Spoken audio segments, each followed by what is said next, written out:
John F. Kennedy's hidden addictions were darker than you think. He was the ultimate symbol of youth, strength, and hope. But behind the doors of the White House lay a JFK addicted to sex, living on injections, and desperately concealing a body that was crumbling day by day. This was a presidency manufactured like a Hollywood movie, but the reality was darker than any script. The legendary vigor was a chemically induced mirage.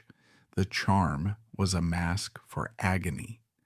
This is the story of a dying man who lived by the needle and engaged in a double life of moral collapse that nearly shattered national security. Born in 1917, he entered a family of athletes as a sickly child who had to fight simply to survive. For young Kennedy, death was a constant threat. He nearly died of scarlet fever as a toddler and suffered through diphtheria and relentless fevers. Worse was a chronic digestive disorder, likely undiagnosed colitis, that caused agonizing pain every time he ate. While his older brother, Joe Jr., was being groomed by their father as the golden heir, robust, unbreakable, the perfect specimen, Jack was the sickly one. He was the boy whose life was measured in temperature charts, blood tests, and the pitying looks of nurses. This physical inferiority complex created a psychological fracture that would never heal. He was raised in the shadow of Joseph P. Kennedy Sr., a patriarch who despised weakness and viewed illness as a character flaw. Jack learned early on that to be loved by his father, he had to perform. He had to pretend to be well, even when he was screaming inside. This was his first lesson in the art of the double life. He became a master actor, performing the role of the healthy Kennedy son while his joints ached and his stomach burned. This performance required a dissociation from reality that would later serve him well in politics, but it also sowed the seeds of a deep existential cynicism. He realized early that the world loved the mask, not the man.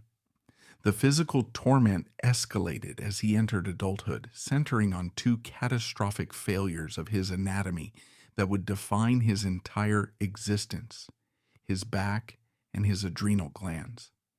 The legend, the one printed in campaign brochures and repeated in history books, tells us his back was ruined during the heroic rescue of the PT-109 crew in the Pacific during World War II. It is a noble story, perfect for a hero. But the reality is far less romantic and far more clinical. Kennedy's spine was degenerating long before he ever saw a Japanese destroyer. He was born with an unstable lower back, a congenital defect likely known as spondylolisthesis, where one vertebra slips forward over another, grinding against the nerves. By his college years at Harvard, the simple act of sitting in a wooden lecture chair was torture. The war injury was merely the final blow to a structure that was already collapsing. But the true silent killer, the secret that was guarded more closely than the nuclear codes, was Addison's disease. In 1947, while traveling in London, a young Jack Kennedy collapsed.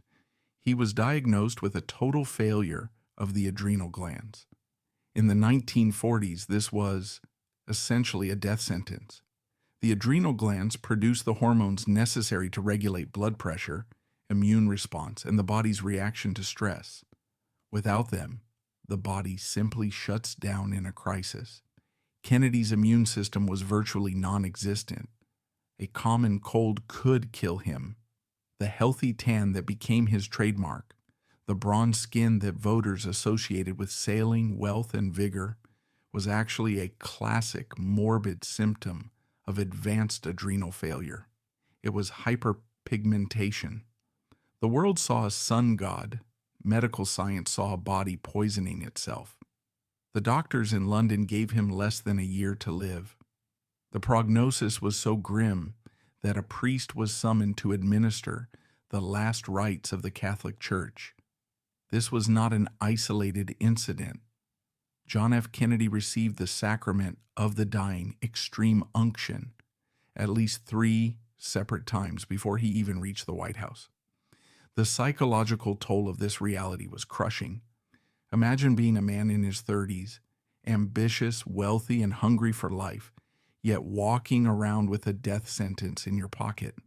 He lived with the constant ticking clock of his own mortality. He knew with a certainty that few young men possess that he would not live to be an old man. He believed he was doomed. This proximity to death is the key that decodes his behavior. It birthed a philosophy of fatalistic hedonism. If the grave is waiting around the corner, why follow the rules? Why be faithful? Why be cautious? Why deny yourself any pleasure, any conquest, any high when the lights could go out at any moment? The pain was the engine. The pleasure was the fuel. His reckless sexual behavior wasn't just a vice. It was a rage against the dying of the light. He was running a race against his own decaying body, trying to squeeze a lifetime of sensation into whatever time he had left. To treat the Addison's disease and keep him alive, doctors began a radical treatment, implanting pellets of desoxycorticosterone acetate, or DACA, directly into his thighs. These required surgical incisions, leaving his legs scarred and prone to infection. But the treatment came with a heavy price. The corticosteroids saved his life, but they began to rot his bones from the inside out. This is the cruel irony of his medical history. The cure for his adrenal failure accelerated the destruction of his spine. By the mid-1950s, his vertebrae were porous and brittle. He underwent a massive spinal fusion surgery, a desperate attempt to stabilize his back with a metal plate. It was a disaster. The wound became infected, a gaping hole in his back that refused to close, leaking pus and fluid for months. He lay in a hospital bed, staring at the ceiling just as he had as a child, drifting in and out of comas. Once again, the priest was called. Once again, the prayers for the dying were whispered over his feverish body. He survived, but he was never the same. He was now a man constructed of pain. He could not bend down to tie his own shoes. He could not pull a sock onto his foot without assistance. Getting out of a deep chair was a humiliating struggle that required help. To hide this invalidism from the public, he began wearing a back brace, a rigid canvas and steel corset that he strapped tightly around his torso every morning. This brace was a prison. It locked his spine in place, allowing him to stand upright at podiums and wave to crowds, giving the illusion of vertical strength. But underneath his tailored suits, the brace rubbed his skin raw, creating sores that never healed. It restricted his breathing. It was a torture device that he wore voluntarily to maintain the lie. By the time he began his run for the presidency, Kennedy was in constant agonizing pain. It was a deep, bone-grinding ache that never slept. Conventional medicine had failed him. The surgeries had failed him. The standard painkillers were no longer enough to touch the fire in his lower back. He was desperate. He needed something stronger. He needed something that could not only kill the pain, but also give him the energy to campaign, to smile, to charm, to dominate in a world that demanded vitality. He was a man looking for a miracle, and he didn't care where it came from or what it cost. This desperation made him the perfect victim. It opened the door for the entry of a charlatan who would change the chemistry of the White House forever. The stage was set, the body was broken, the mind was desperate, and the man who could offer a magical, dangerous solution was waiting in the wings. The desperation of John F. Kennedy in the late 1950s created a vacuum that standard medicine could not fill. His body was a wreckage of failed surgeries and congenital defects, and the traditional painkillers prescribed by Navy doctors were blunting his sharp intellect, leaving him groggy and disconnected. He needed a different kind of salvation. He needed a remedy that would not only erase the agony in his spine, but also ignite the charisma required to win the White House. He found this dark salvation in a cluttered, dim office on the Upper East Side of Manhattan, run by a German emigre named Dr. Max Jacobson. To the high society of New York, Jacobson was a miracle worker, a medical magician who could cure fatigue and depression with a single prick of a needle. To the medical establishment, he was a pariah, a dangerous quack who mixed chemicals with the reckless abandon of a medieval alchemist. But to JFK, he became the most important man in the world. Their relationship began in September 1960, a pivotal moment when the Kennedy campaign was on the brink of collapse. The candidate was exhausted, his voice reduced to a raspy whisper, his energy depleted by the grueling schedule. He was scheduled to debate Richard Nixon, a moment that would decide the election. A friend brought Jacobson to the candidate's hotel suite. The doctor drew up a syringe filled with a pinkish, bubbling liquid, his proprietary formula, and injected it directly into Kennedy's larynx. The effect was instantaneous and profound. Within minutes, the exhaustion evaporated. The pain in his back receded into a dull, manageable hum. His voice returned, clear and resonant. But it was more than just physical relief. It was a psychological resurrection. Kennedy felt a surge of omnipotent confidence, a sudden clarity of thought, and a rush of euphoria that made him feel invincible. He went on to dominate the debates, projecting an image of youthful vigor that contrasted sharply with the pale, sweating Nixon. JFK had found his magic bullet. He told Jacobson simply, "I don't care if it's horse piss. It works." But what was actually in the syringe? Jacobson claimed it was a blend of multivitamins, hormones, enzymes, and placenta cells. This was the lie that allowed Kennedy to justify the treatment to himself and his staff. The reality, revealed decades later through chemical analysis of Jacobson's surviving vials, was far more sinister. The primary active ingredient in the miracle shot was amphetamine, specifically methamphetamine. In essence, the President of the United States was being treated with high-grade liquid methamphetamine.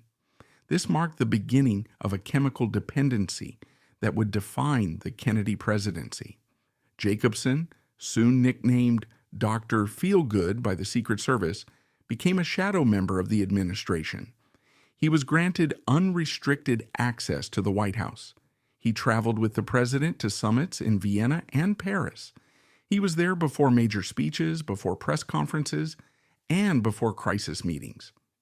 The Secret Service logs showed Jacobson entering the private residence at all hours, carrying his distinctive black medical bag.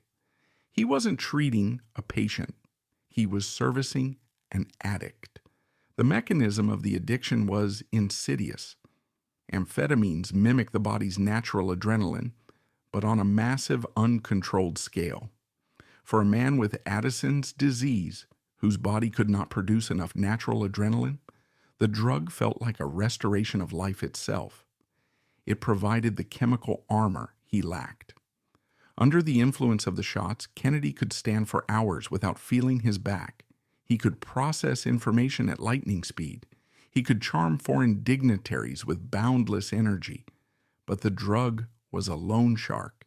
It gave energy up front, but demanded it back with interest. The high from the injections created a dangerous feedback loop. The amphetamines induced a state of hypomania, an elevated mood characterized by grandiosity, racing thoughts, and extreme impulsivity. For a leader navigating the nuclear brinkmanship of the Cold War, this was a terrifying variable. The drug artificially inflated his confidence, making risky decisions feel like brilliant strokes of genius. It masked the body's warning signals, allowing him to push himself far beyond his physical limits, which only accelerated the deterioration of his spine. Crucially, the injections fundamentally altered his brain chemistry in a way that fed directly into his other hidden life. Amphetamines are powerful aphrodisiacs. They dismantle inhibitions and trigger a surge in dopamine, the brain's pleasure chemical. For Kennedy, who already suffered from a compulsive need for sexual conquest, the drugs acted as rocket fuel. The Jacobson shots didn't just numb his pain, they made him hypersexual. They transformed a psychological compulsion into a chemically driven hunger that was impossible to satiate. The drug made him restless, aggressive, and insatiable. The medical staff of the White House, led by Admiral George Berkeley and Dr. Janet Travel, watched this unfold with growing horror.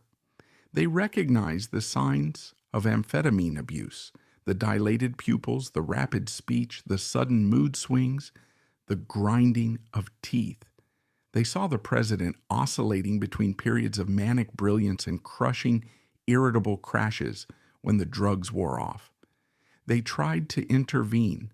They warned Kennedy that Jacobson was a fraud, that the vitamins were destroying his nervous system. They pointed out that Jacobson's other famous clients, like Truman Capote and Tennessee Williams, were spiraling into madness and addiction. But Kennedy would not listen. The fatal weakness of the addict is the refusal to abandon the source of relief. He protected Jacobson with the ferocity of a man defending his lifeline. When his brother, Attorney General Robert Kennedy, confronted him about the dangers of the shots, Jack dismissed him. He needed the needle to be the president. He needed the chemical barrier between himself and the reality of his broken body.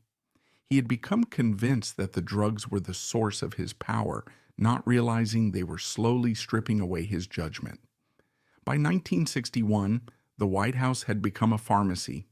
Vials of Demerol, methadone, Ritalin, and Librium were stockpiled alongside Jacobson's mystery serum. Kennedy was taking pills to sleep, pills to wake up, pills to calm his stomach, and injections to kill the pain. But it was the methamphetamine that ruled them all. It created a president who was chemically severed from fear, a man who felt like a god while his body rotted inside the suit. And as the drugs flooded his system, dismantling the last barriers of caution, they opened the floodgates for a wave of reckless behavior that would turn the White House into a playground for his darkest impulses. The needle had done its work. Now the hunger took over. If the amphetamines provided the artificial fuel to run the engine of the presidency, they also unchained a primal predatory force within John F. Kennedy that had been lurking beneath the surface since his youth. The drugs acted as a potent accelerant, stripping away the last remaining layers of social inhibition and moral caution that govern the behavior of ordinary men.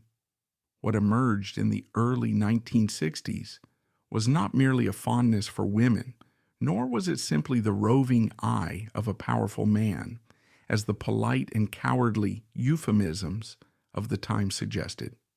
It was a pathology.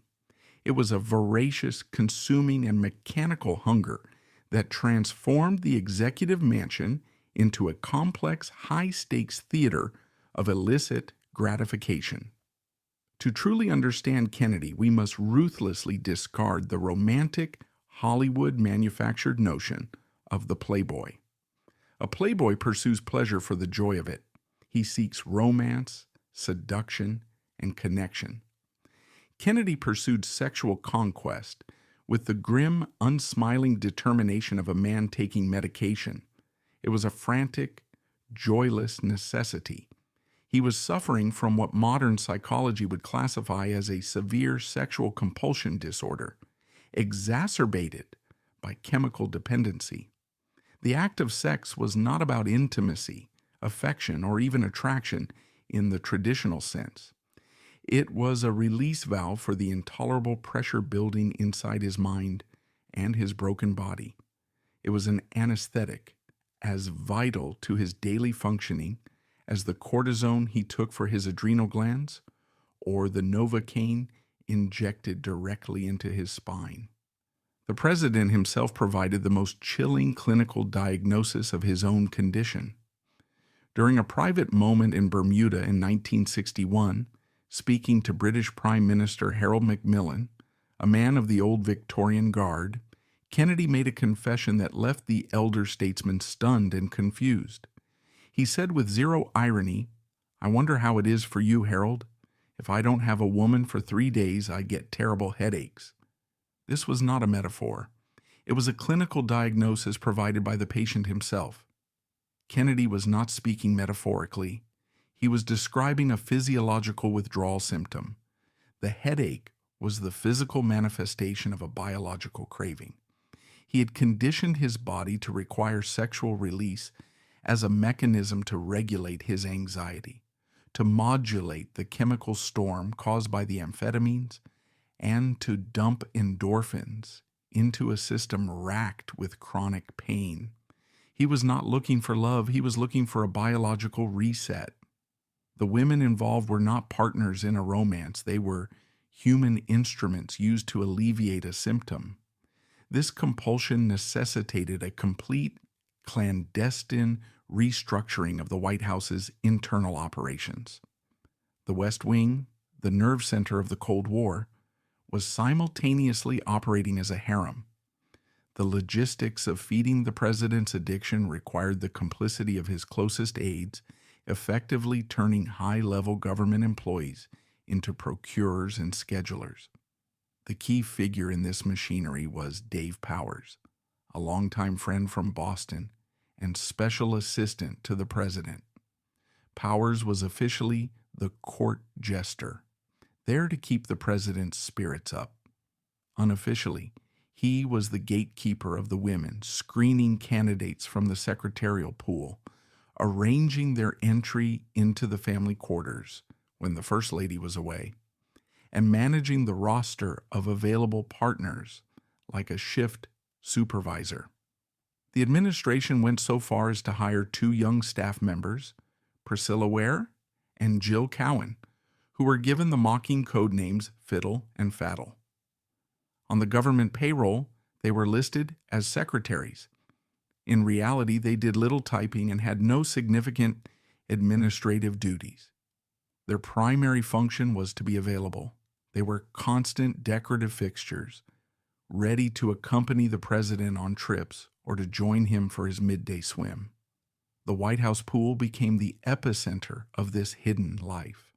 Kennedy, often in severe pain that made walking difficult, found weightlessness in the water to be one of the few physical comforts available to him.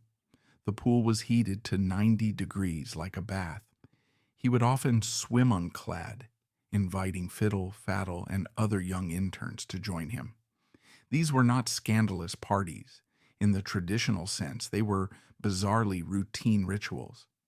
The President of the United States, often high on Dr. Jacobson's methamphetamine formula, would float in the steaming water, surrounded by nude 20-year-olds, discussing matters of state with his aides on the pool deck, as if this surreal tableau were the most natural thing in the world. It showed a complete detachment from reality, a narcissism so profound that he believed the rules of decency simply did not apply to him. The heavy burden of maintaining this secrecy fell on the Secret Service. These were men sworn to take a bullet for the president, stoic professionals trained to detect threats and neutralize assassins. Yet under Kennedy, their job description warped into something degrading and morally ambiguous. They became lookouts. They developed a complex system of signals to track the movements of Jacqueline Kennedy, alerting the president's detail the moment she left the residence so the mistresses could be ushered in, and signaling frantically when she returned so the women could be smuggled out through back stairwells or freight elevators. The agents referred to this high-stress juggling act as being on the button. It deeply eroded the morale of the detail. Many agents felt they had been reduced to pimping. More importantly, they feared that this recklessness created a massive gaping security void. A president constantly sneaking unknown women into secure areas was a president vulnerable to blackmail, assassination, and espionage.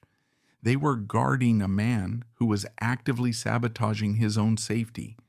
They knew that any one of these women could be planting a listening device, carrying a weapon, or simply selling her story to the tabloids. Yet they were powerless to stop it because the order came from the top. This behavior reflected a profound compartmentalization of Kennedy's psyche. He had severed the connection between his public morality and his private actions. He could deliver a soaring speech on the sanctity of the American family in the morning and engage in a hollow transactional sexual encounter in the afternoon without feeling a flicker of cognitive dissonance. He once told a friend, "I'd rather be dead than faithful." This was the nihilism of the survivor. Convinced that his life would be short, that the Addison's disease or the stress would kill him young, he viewed monogamy as a waste of precious time. He treated women not as individuals, but as disposable sources of sensation, objects to be consumed to prove that he was still alive, still virile, still capable of conquering something, even as his own body conquered him. The encounters themselves were often devoid of romance. They were frequently quickies, rapid standing-up encounters in closets, elevators, or offices. This was sex for the sake of friction and release, not connection. It was the behavior of an addict looking for a fix. And like any addict, his tolerance grew. The vanilla affairs with secretaries and socialites began to lose their potency. He needed more danger. He needed more risk. As the presidency wore on and the physical pain intensified, the compulsion accelerated. He was chasing a high that was becoming harder to catch, driven by the amphetamines that made him feel like a god and the fear of death that made him feel like a ghost. He was a man devouring life because he was terrified it was about to be snatched away. And in this desperate hunger, he began to make mistakes. He began to lower his standards of vetting. He began to reach for women who were not safe, women who carried with them the stench of the criminal underworld and the shadow of enemy intelligence. The addiction was about to cross the line from a personal moral failure to a potential national catastrophe.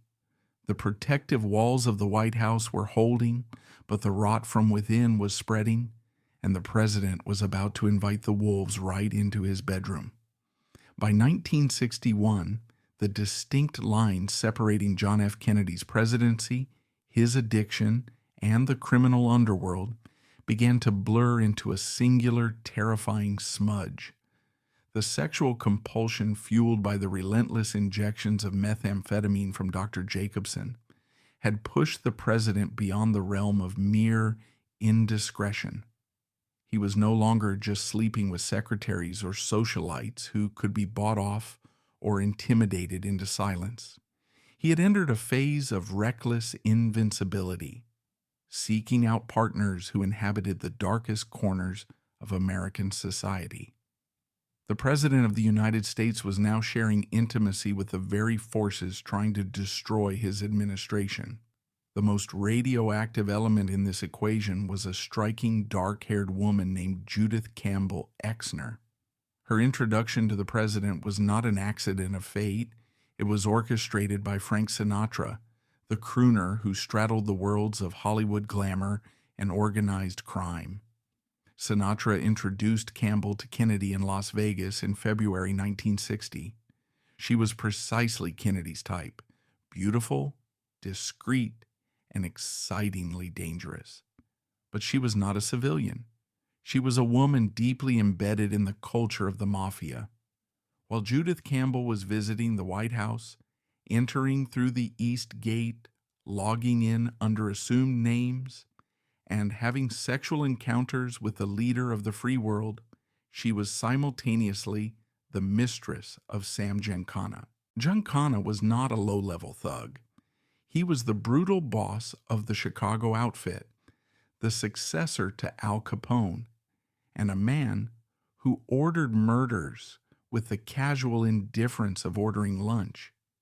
The insanity of this triangle was absolute. In the Department of Justice, the president's brother, Attorney General Robert F. Kennedy, was launching the most aggressive war on organized crime in American history. He was wiretapping mobsters, subpoenaing their records, and threatening to dismantle their empires. And yet at the very same moment, the president was sleeping with a woman who was carrying messages from the head of that criminal empire. The FBI, under the omniscient and malevolent gaze of J. Edgar Hoover, watched this unfold with glee. Hoover hated the Kennedys. He viewed them as arrogant, immoral dilettantes. He had wiretaps on Giancana's phones. He had surveillance teams trailing Judith Campbell. The FBI logs from this period are chilling in their precision. They document Campbell calling the White House switchboard directly from Giancana's home in Oak Park, Illinois. They record roughly 70 phone calls between the president and the mobster's girlfriend. This was not just a conflict of interest, it was a potential death blow to the presidency. If the public knew that the president was sharing a lover with the man his brother was trying to put in prison, the administration would have collapsed overnight. Giancana was aware of the leverage he held. He boasted to his associates that he had the president in his pocket. There is strong historical evidence suggesting the Mafia helped rig the 1960 election for Kennedy in Illinois, and they viewed this access through Campbell as their insurance policy, a way to send a message to the president to call off his brother's dogs. The situation reached a critical breaking point on March 22, 1962. J. Edgar Hoover requested a private lunch with the president. It was not a social call. It was a power play. In the Oval Office, Hoover laid his cards on the table. He presented Kennedy with a memorandum detailing the calls between the White House and Judith Campbell and her simultaneous connection to Sam Giancana. He didn't have to threaten blackmail explicitly. The implication was deafening. I know what you are doing. I own you. Kennedy, for the first time, seemed to grasp the precipice he was standing on. The calls to Campbell stopped immediately, but the damage was done. Hoover had established dominance. The director of the FBI now held the ultimate trump card over the commander-in-chief, ensuring that he could never be fired no matter how much the Kennedys despised him. The addiction had cost Kennedy his independence, but the compulsion was a hydra. Cut off one head and another appeared. Even as he severed ties with the Mafia mistress, Kennedy walked directly into a trap that was potentially even more catastrophic: espionage. In the summer of 1963, a scandal erupted involving a woman named Ellen Romech. Romech was a 27-year-old German beauty, often compared to Elizabeth Taylor. She was a hostess at the Quorum Club, a private illicit speakeasy in Washington, D.C., frequented by senators and lobbyists. Romech was not just a party girl, she was a refugee from East Germany. She had been a member of the Communist Youth Organization before defecting to the West. The FBI had credible information suggesting that Romech was likely a sleeper agent, or at the very least a honey trap operated by the Stasi or the KGB. Her mission was to seduce powerful American officials and extract information, and she had succeeded in reaching the highest target of all. Through Bobby Baker, the Senate secretary, and a notorious fixer known for arranging sexual favors for politicians, Romech was introduced to President Kennedy. Multiple accounts confirm that she visited the White House private quarters on several occasions for sexual encounters with the president. Consider the geopolitical context. This was the height of the Cold War. The Berlin Wall had just gone up. The memory of the Cuban Missile Crisis was fresh. And here was the American president likely high on amphetamines, engaging in unprotected, unvetted intimacy with a woman suspected of reporting to Moscow. The risk was suicidal. If Romech was indeed a spy, she wasn't just gathering pillow talk, she was gathering evidence of the president's drug use and his erratic behavior. She was witnessing a man who was physically disintegrating. Such information in the hands of the Kremlin would have been a weapon of mass destruction against American credibility. It could have been used to blackmail Kennedy during a summit or to humiliate the United States on the floor of the United Nations. When the FBI began to close in on Romech, the Kennedy machine went into panic mode.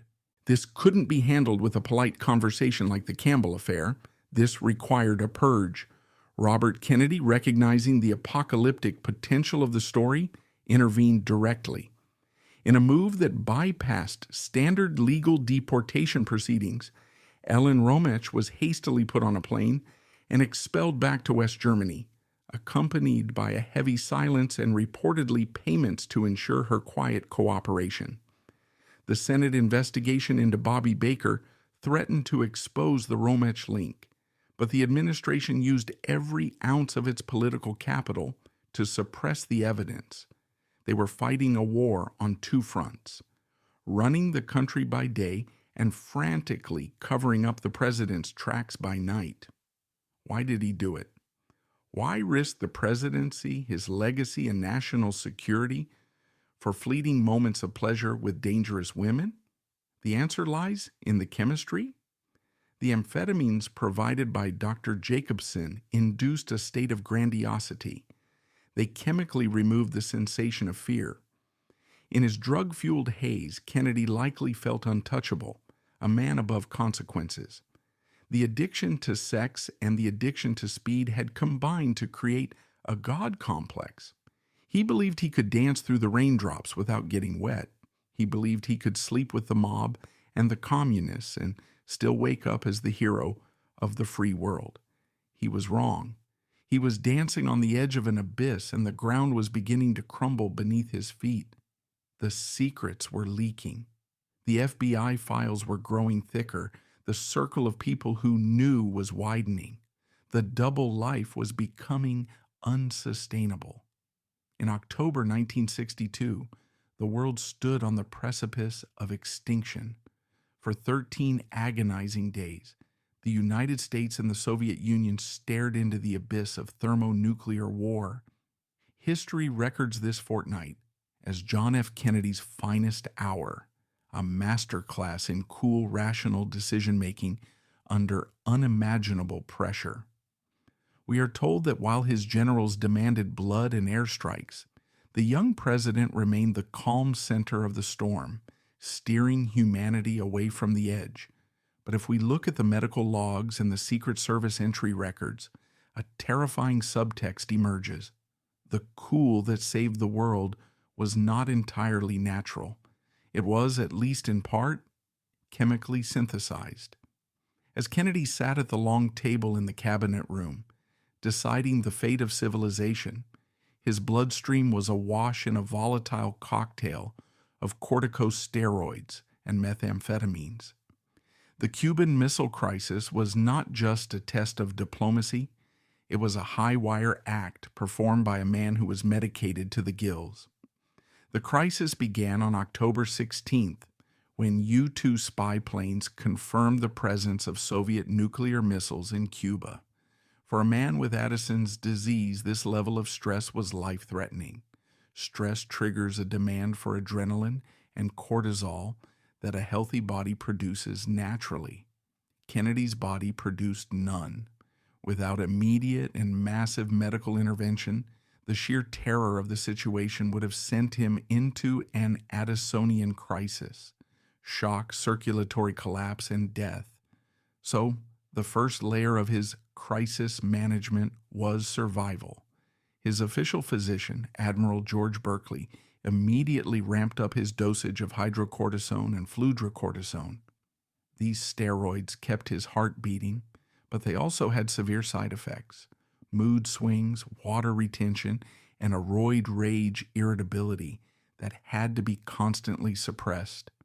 But Kennedy did not rely solely on legitimate medicine. As the pressure mounted, he reverted to his most dangerous crutch. Dr. Max Jacobson, Dr. Feelgood, was summoned from New York. He didn't just visit, he effectively moved into the shadow of the crisis. On the weekend of the crisis, just before Kennedy was scheduled to deliver his terrifying televised address to the nation, on October 22nd, he called for Jacobson. The president was exhausted, his back was spasming from the tension, and he needed to project absolute, unwavering strength to the American people in the Kremlin. Jacobson administered his formula. The implications of this specific moment were terrifying. When John F. Kennedy looked into the camera and told the world that any missile launched from Cuba would be met with a full retaliatory response upon the Soviet Union, he was likely experiencing the initial euphoric rush of methamphetamine. The drug dilates the pupils, giving him that intense, mesmerizing stare, and sharpens focus to a razor's edge. It banishes fatigue and doubt. It creates a sensation of supreme capability. For a brief window, the drug worked as intended. It allowed a crippled man to appear as a titan. But the risks involved were astronomical. Amphetamines do not just provide energy, they alter risk assessment. They can induce paranoia and aggression. In a room filled with hawkish generals like Curtis LeMay, who were urging the president to bomb Cuba immediately, a drug-induced spike in aggression could have been fatal. If the amphetamines had tipped Kennedy toward impulsivity rather than patience, the order to attack might have been given. This raises the chilling possibility that the fate of the world hinged on the precise dosage of a speedball injected by a quack doctor. Throughout the 13 days, the cycle of up and down was relentless. The ExComm meetings, the secret sessions of the executive committee, were marathons of stress. Kennedy's back pain was excruciating. He spent hours in his rocking chair, the only piece of furniture that offered relief, gripping the armrests until his knuckles were white. When the pain became unbearable, threatening to break his concentration, he would retreat to the private quarters for another injection. There is a moment of profound irony on Black Saturday, October 27th, the most dangerous day of the crisis. A U-2 pilot had been shot down over Cuba. The Soviets were ignoring ultimatums.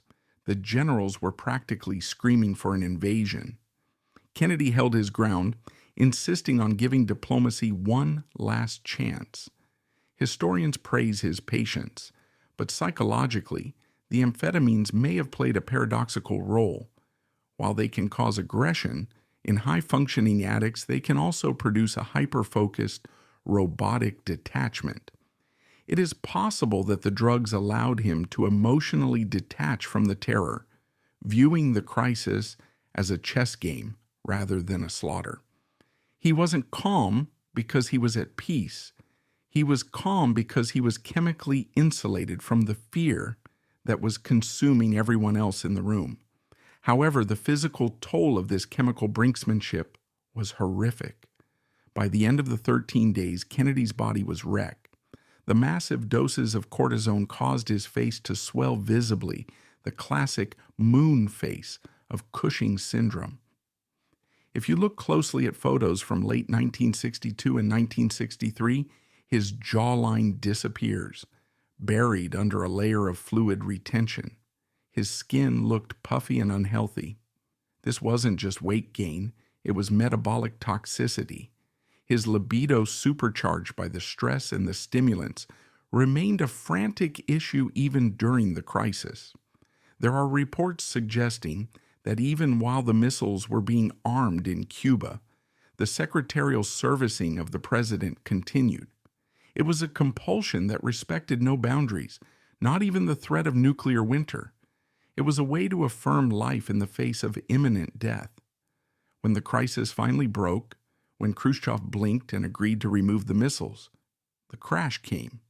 The adrenaline subsided, the amphetamines wore off, and Kennedy collapsed. He reportedly slept for hours, waking up in a fog of depression and exhaustion. The Dr. Feelgood shots had borrowed energy from the future, and now the debt was due. The Cuban Missile Crisis is often cited as the proof of Kennedy's genius. A darker reading suggests it was the ultimate high-stakes gamble of a functioning addict. He bet that he could ride the tiger of amphetamines without being eaten by the paranoia. He won the bet, and the world survived. But it validated his dependency. It convinced him that he needed the needle to be great. It solidified Dr. Jacobson's position in the inner circle. Kennedy emerged from the crisis as a hero, but physically he was a broken man. The drugs had masked the damage, not repaired it. His back was worse than ever. His adrenal glands were non-existent, and he was now psychologically convinced that he could not lead without his chemical armor. The world breathed a sigh of relief, unaware that the finger on the button belonged to a man who was slowly dying of the cure. As the calendar turned to 1963, the final year of John F. Kennedy's life, the gap between the public myth and the private reality widened into a chasm. To the American voter, the president appeared to be at the zenith of his power. He was preparing for a re-election campaign, traveling the country and drawing massive, adoring crowds. The Kennedy charm was seemingly intact, but behind the curtain, the man himself was physically disintegrating. The bill for decades of illness, surgery, and aggressive drug abuse was finally coming due. The most visible sign of this collapse was etched onto his face. If you examine the high-resolution photographs from the summer and autumn of 1963, the president's features had changed. The chiseled jawline of the 1960 campaign was gone, buried under a layer of puffy, fluid-filled tissue. His face appeared rounder, heavier, almost swollen. The press, ever compliant, described him as looking robust or well-fed. The medical reality was far darker. The moon face symptoms, first visible during the Cuban Missile Crisis, had now become permanent and grotesque. His body was retaining water at a toxic rate. He was essentially poisoning himself to stay alive. To combat the bloating, he took diuretics, which dehydrated him and threw his electrolytes into chaos, causing muscle cramps and fatigue.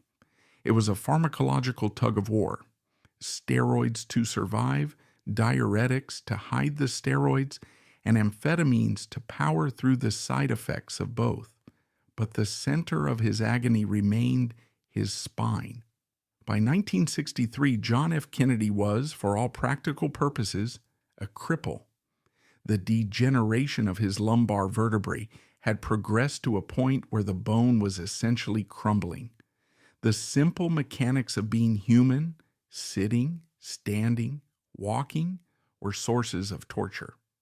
To maintain the illusion of the vigorous walking president, Kennedy relied on a medical device that was both his salvation and his prison, a rigid, custom-made back brace.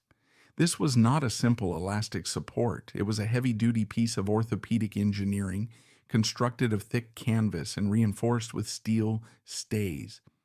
It wrapped around his torso from his hips to his chest and was laced violently tight like a corset. He wore this brace almost 24 hours a day.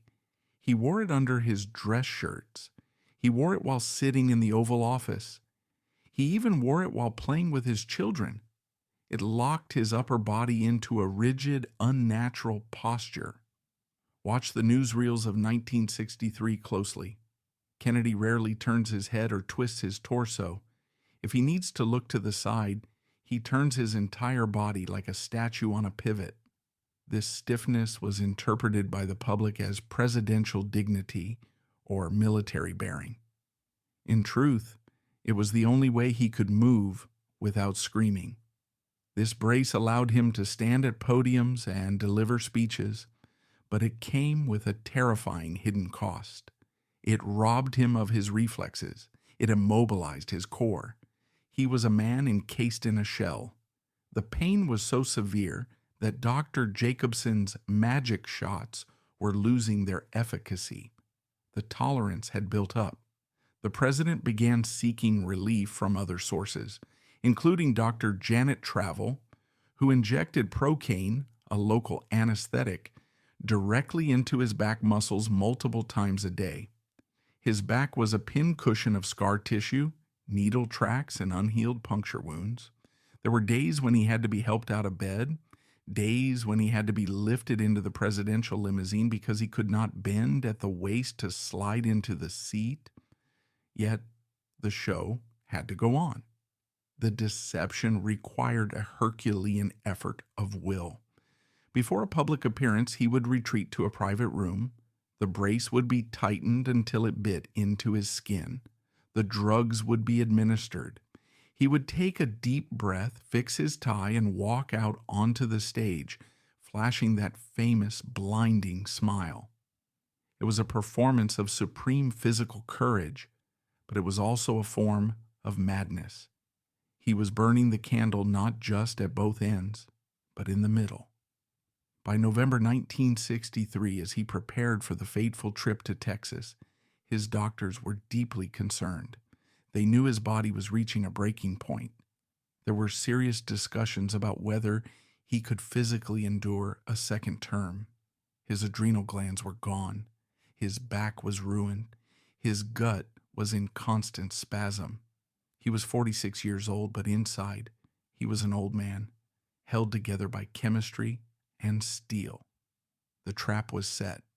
The sex and needles president was heading toward his doom, locked inside a canvas cage that would not let him fall, even when he needed to fall the most. On November 22, 1963, the sun was shining in Dallas. It was a bright, glaring light that exposed everything. As the presidential limousine turned onto Elm Street, John F. Kennedy waved to the crowd. He looked the part of the Golden Prince, tan, smiling, the hair perfectly coiffed, but underneath the tailored suit, his body was locked in a torture chamber of his own making. He was cinched tight into his canvas and steel back brace, wrapped with ace bandages to minimize the swelling in his legs, and coursing with the residual chemistry of his daily injections. At 12:30 p.m., the first shot rang out. Ballistics experts and forensic pathologists have analyzed this moment for decades, but often miss the crucial medical context. The first bullet struck Kennedy in the upper back and exited through his throat. It was a severe wound, but likely survivable. In a normal human reaction, a body struck by such force would instinctively crumple. A person would slump forward or collapse to the side, ducking below the rim of the car's door, seeking the floorboard for safety. But Kennedy did not crumple. He could not. The rigid back brace, the device he wore to hide his weakness from the voters, acted as a straitjacket. It held his torso stiff and upright. It locked him in a seated position, frozen against the back of the seat. He was a pinned butterfly. Because he could not fall, he remained a fixed vertical target for the assassin's scope. 5 seconds later, the second bullet arrived. This was the fatal headshot. It is a grim mechanical irony. The very instrument Kennedy used to maintain his facade of strength was the specific variable that ensured his death. If he had been a healthy man, or even a cripple who accepted his infirmity without the brace, he might have slumped and survived. The vanity of the double life literally held him up to be slaughtered. But if we step back from the ballistics and look at the trajectory of his life, a darker, more complex truth emerges. In a terrifying sense, the assassination may have been a perverse form of mercy. Consider what awaited John F. Kennedy if the motorcade had passed safely through Dealey Plaza. He was not heading toward a glorious second term. He was heading toward a buzzsaw of scandal and physical collapse. Politically, the walls were closing in. The investigation into Bobby Baker, Lyndon Johnson's protege, and a key figure in the Washington sex for influence ring, was inching closer to the Oval Office. The Senate Rules Committee was beginning to ask questions. The FBI's file on Ellen Romech, the East German spy suspect who had slept with the president, was a ticking time bomb in J. Edgar Hoover's safe. In England, the Profumo affair had just brought down the government in a sex scandal. The American press was beginning to smell blood in the water. The gentleman's agreement to ignore the president's private life was fraying. Exposure was imminent. Physically, he was running out of time. His adrenal glands were destroyed. The high-dose steroids were ravaging his immune system and his bones. Dr. Jacobson's amphetamines had taken a toll on his heart and his sanity. Medical historians estimate that Kennedy likely would not have survived a second term. He would have faced the humiliation of incapacitation, perhaps forced to resign or dying slowly in a hospital bed, a withered husk exposed to the world. The bullet changed everything. In the autopsy room at Bethesda Naval Hospital that night, the doctors saw the truth. They stripped away the suit and the shirt and found the body of an old man. They saw the scar tissue, the brace, the shriveled adrenal glands, the ravages of a life lived at the mercy of pathology. But that report was classified, buried, and hidden for years. To the world, he did not die as a sick, drug-dependent, scandal-ridden politician. He died as a martyr. The assassination froze him in amber. It preserved him forever as the young, vibrant hero of Camelot. It silenced the investigations. It stopped the questions about Judith Campbell and the Mafia. It erased the files on Dr. Feelgood. The blood in Dallas washed away the sins of the administration. The tragedy of John F. Kennedy is not that a promising life was cut short. The tragedy is that the life was a beautifully constructed lie that consumed the man who lived it. He was a prisoner of his own image, driven by a fear of death to live with reckless abandon, and ultimately killed by the very tools he used to hide his pain. He lived fast, he died young, and he left a beautiful corpse. But inside that corpse was the ash of a man burned out by his own secrets. The Sex and Needles president escaped the judgment of history by the width of a bullet, leaving us with the myth, while the man himself disappeared into the darkness he had fought so hard to outrun. The bullet in Dallas killed the man, but it birthed the myth. In the hours and days immediately following the assassination, while the nation wept and the world mourned, a different kind of operation was taking place in the shadows of Washington. It was a cleanup operation. The architects of Kennedy's image, his family, his loyalists, and his terrified political handlers, knew that the president's death had left a door open. If the public walked through that door and saw the reality of the medical logs, the Secret Service entry records, and the pharmaceutical stockpiles, the martyrdom of JFK would curdle into disgrace. The primary executor of this final cover-up was Robert F. Kennedy. Though shattered by grief, Bobby was a realist. He knew exactly what was in the files. He knew about the wiretaps involving the Mafia. He knew about the danger of J. Edgar Hoover. In the chaotic days after the funeral, there was a systematic purge of the White House records.